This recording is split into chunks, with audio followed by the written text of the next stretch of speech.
The third ingredient, formulate your personal growth blueprint. Your blueprint keeps you on track to accomplish your growth goals. The personal growth blueprint I use for myself and my clients consists of 5 components that morph into 5 questions, because one of my guiding principles is, don't be quick to judge, seek to understand. 1.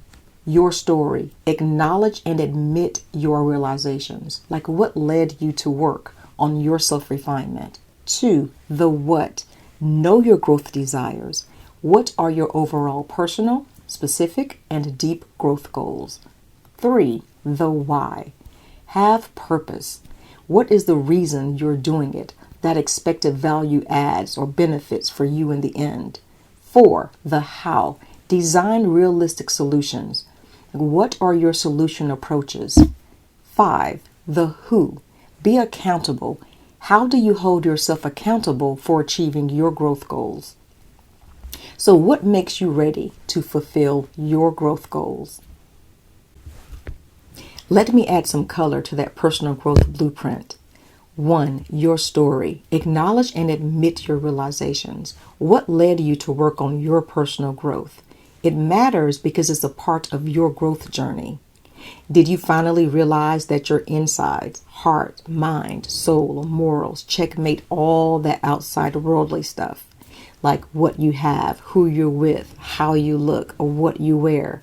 So you made up your mind to consistently feel good about how you treat yourself and others, period, no matter what. Or maybe you had an epiphany to figure out how to stop messing up, because you accept that you alone are the blame for whatever it is you are going through. You're not where you want to be in a certain stage of your existence, or for your poor choices or myopic decisions or failures, that you are the blame, not your parents, not other people or the world. Or could it be that you are learning the importance of accountability and verbally apologizing instead of bouncing your situations off of different people, seeking validation for your ill actions? Or maybe you are just tired of experiencing the same issues, situations, or mistakes over and over again, like a Ferris wheel of chaos and drama, and getting nowhere. Tired of feeling used. Tired of forcing things to happen, tired of feeling disappointed or heartbroken, or tired of failed relationships with parents, significant others, family, friends, or failed marriages. So you've made up your mind to focus on number 1, you, to get yourself right or in a good place. Whatever led you to work on yourself, you have taken ownership of the self-refinement. So what led you to work on your personal growth? 2. The what. Know your growth desires. What are your overall personal, specific, and deep growth goals? You can have your overarching personal growth goal. You might have specific growth goals as well as deep focuses. For example, an overall personal growth goal could be to experience peace. To obtain peace, patience, and self-care might be specific growth goals. Because our patience tends to vary person to person, a deep growth goal could be patience with yourself, or patience with parents, or with adult children, or with your husband or wife or significant other. Self-care could remain a specific growth goal, or of self-care, a deep focus could be your me time, or feeling comfortable saying no.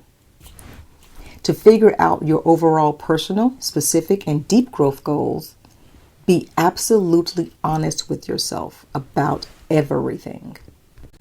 The why. Have purpose. What is the reason you are working on your overall personal, specific, and deep growth goals? Look, you are not putting all this work into yourself for nothing. Certainly, you expect to gain something that benefits you. Some purpose examples like to align your heart, mind, and soul, or so that you can generate light in your darkest times. It could be to become the best version of yourself, your best you, or to consistently have or be at peace, like minimizing that chaos and drama while maximizing the quality of your existence. Maybe it's so that you can polish your brand or restore your good reputation, like what you want to be known for. It could be to heal inside, maybe from a broken heart or a loss or failures or the consequences of your poor choices. Or perhaps to experience spiritual richness. Having purpose helps you to stay focused on your end game and to design realistic solutions. Hence, what is the purpose you are working on your personal growth that expected value adds or benefits for you in the end? 4. The how. Design realistic solutions. What are your solution approaches to achieve your personal growth goals? Here are a couple of tips. Make sure that your solutions are realistic and measurable. Realistic, like visualize your solutions, because you know if it doesn't work on paper, it usually does not work in reality. Measurable, meaning to qualify and quantify your solutions. For example, the number of times or how many and by what date you will do something, such as meditation or daily affirmations, or who you will forgive or apologize to, and by when or what date. Although it can be challenging and often requires profound thought and patience, simple math works as a solution approach. Adding and subtracting. Increase what or who adds value to your existence and decrease what or who does not. Another solution approach is to keep the purpose or the end game in mind. When you know where you want to end up, you can better figure out how to get there. So what are your realistic, measurable solution approaches for achieving your purposeful growth goals? 5. The who. Be accountable. How do you hold yourself accountable for achieving your personal growth goals? Like marry your desires, purpose, and solutions with accountability. It is good to want something. It is great to figure out how to get it. And it is a grand sense of responsibility to ensure that it happens. A few ways that come to mind are replace those bad habits with good ones, such as practicing discipline instead of procrastination and excuses.